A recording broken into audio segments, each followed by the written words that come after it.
बिस्मिल्लाहिर्रहमानिर्रहीम रब्बि इश्रह ली सदरी व यस्सिर ली अमरी व अहलुल उक़दतम मिन लिसानी यफ़क़हू क़ौली। आज हम डिस्कस करेंगे what is black box of surgery.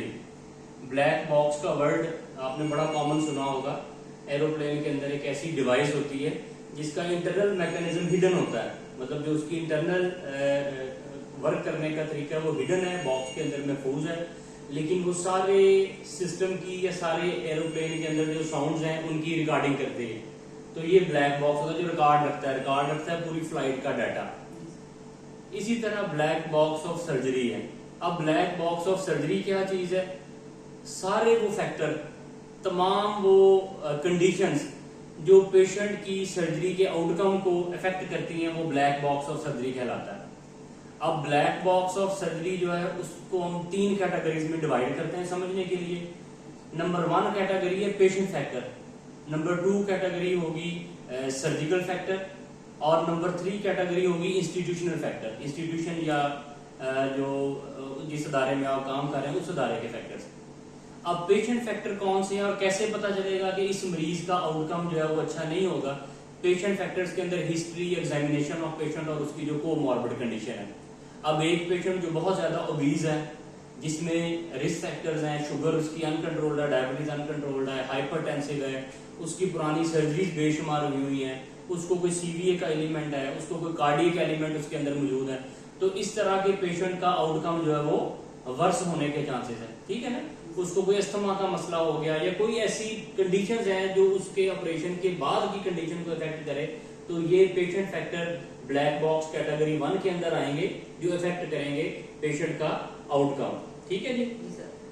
Second factor आएंगे ऑपरेशन फैक्टर। ऑपरेशन के अंदर जो जो चीजें यूटिलाइज हो रही हैं, जो जो मैकेनिज्म इन्वॉल्व है, उन सब मैकेनिज्म का इफेक्ट पेशेंट पे होगा। अब वो क्या मैकेनिज्म है? प्री ऑपरेटिव प्रिपरेशन कैसी की, मरीज को सर्जिकल साइट इन्फेक्शन के प्रोटोकॉल्स के मुताबिक प्रिपेयर किया गया या नहीं किया गया। अगर किया गया तो आउटकम अच्छा होगा, नहीं किया गया तो आउटकम उसका पुअर होगा। फिर जो प्री ऑपरेटिव इंटरवेंशंस हैं वो प्रॉपर गाइडेंस के मुताबिक की गई। थिएटर्स के अंदर जो है वो प्रॉपर स्टरलाइजेशन मेथड्स को फॉलो किया गया। सर्जरी जो है वो सर्जन किस लेवल के सर्जन ने की है, जूनियर सर्जन ने की है, सीनियर सर्जन ने की है। ठीक है। फिर उसके बाद एनेस्थीसिया उसको कौन सा दिया गया, एनेस्थीसिया रिकवरी के फैक्टर्स कुछ एबनॉर्मल हो सकते हैं। फिर सर्जरी के दौरान डायसेक्शन बहुत ज्यादा तो नहीं की, एक required area, suppose less area, लेकिन जो सर्जन ने सर्जरी परफॉर्म किया तो उसने बहुत ज्यादा डायसेक्ट कर दी, बाद में हीमाटोमा बनेगा, सर्जिकल साइट इन्फेक्शन होने के चांसेस होंगे।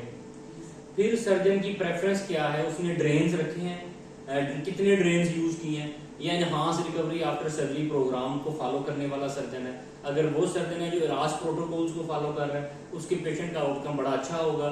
और जिस सर्जन ने टेक्निक्स वो वाली यूज नहीं की, वो प्रोटोकॉल्स अडॉप्ट नहीं किए, तो उसके पेशेंट्स का आउटकम जो है वो रिलेटिवली पुअर होगा। ठीक है जी।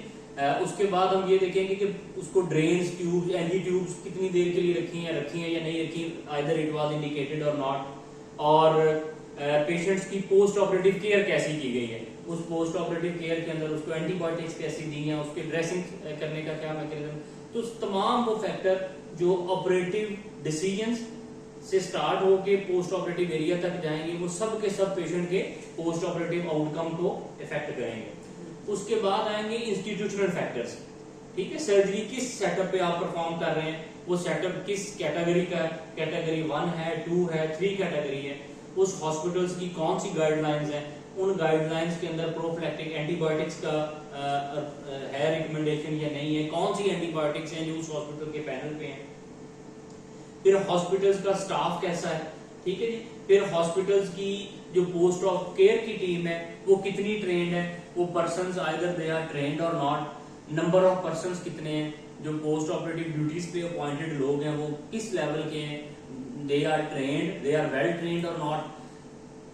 All these factors that affect the outcome of the patient will be labeled as black box of surgery. So this was all about black box of surgery. Any question you can ask.